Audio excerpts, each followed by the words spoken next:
Now, I know probably a lot of you probably know about the cash flow quadrant by Robert Kiyosaki and the reasons and principles behind the cash flow quadrant. And the reason why I wanted to bring that up today is because there's a lot of reality, gruesome reality about it. It's just how you're either in one or the other. You know, you're either an employee or you're self-employed, or you're a business owner, okay, or you're an investor. One of the four. I mean, that's just how it is. So, and the reason why we have those put in categories is primarily because it makes it easier to conceptualize, where you are and where you would like to be. Okay, so obviously the employee has little to self-control, but there's not a whole lot of responsibility. There's not a whole lot of demand and that kind of thing, but the cash flow's low and you don't have any time on your hands. So basically, when you're self-employed, you're moving up the ladder slowly. So self-employed, you have a little bit more freedom over your time. You're probably making more money and that kind of stuff. But the problem is you're still trading your time for money. So you're still not going to get ahead because you have to go out and do what it is that you're doing, whatever it is, if you're self-employed. Now, when you actually create a business and you have like an LLC, a C corp, an S corp, and stuff like that, or there's some other different ones and stuff. Then what you're doing is hopefully by then you probably have some employees working for you and that kind of stuff.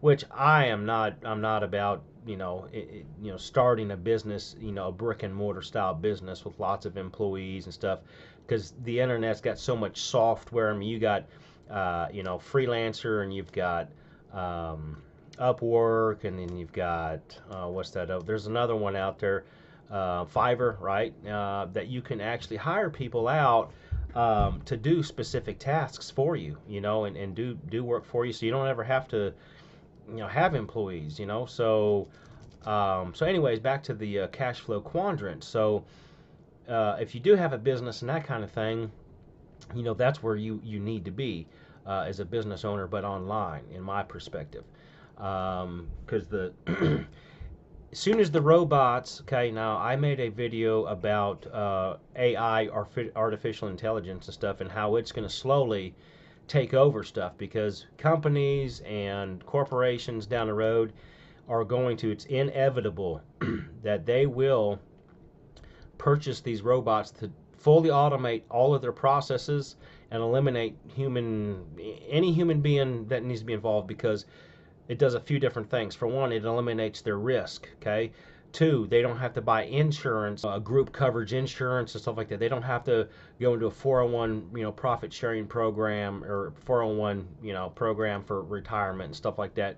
They don't have any profit sharing programs. There isn't all these other additional things, unions and all this other stuff. So you eliminate pretty much everything when you buy a robot, and I guarantee you people pay $100,000 plus per robot to eliminate a person, because a person's not going to be, a robot's not going to be calling in sick. It's not going to be causing problems. The risk goes way down. The insurance goes way down, probably, if at all. You probably wouldn't need insurance at that point. I mean, it depends on what you're doing. Maybe you still might need to insure them for like liability and stuff or whatever. But there's so many, and that's kind of where we're slowly going. Not yet, but you give it 25 years. And now 25 years sounds like, oh man, that's a long time. 25 years. 25 years is nothing. Okay. It'll fly by in a heartbeat. So before you know it, then you're going to be caught up in this, and you're going to be like, man, what happened?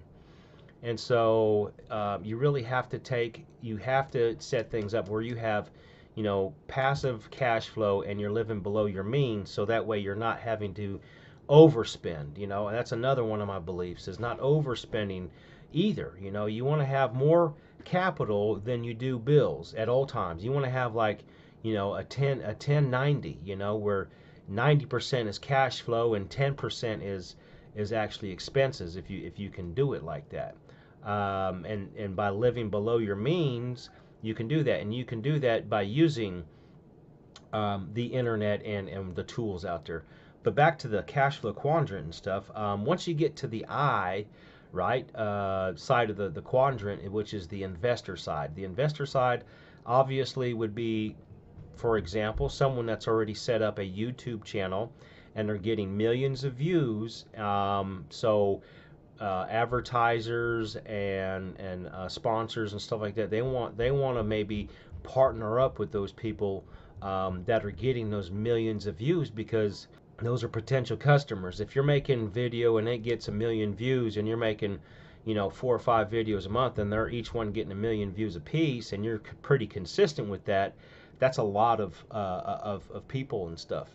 And television's kind of dead, just because of how they actually advertise and stuff. That I've seen over the years, they've started changing their methods and how they actually go about advertising and stuff. But people just, they're not buying the old school way of the way they advertise stuff nowadays, because basically it's all in my opinion, and probably a lot of other people's opinions, a lot of the stuff that they actually pump through TV is set up in a certain way where you get, they show you this and you get this, and it's just basically a big lie is what it is, and so there's just not enough reality when it comes to a lot of those types of things. And I think that's why TV in general is failing, is because people want to know the real stuff. People do not want stuff, some BS corporate, world that just pumps stuff down your throat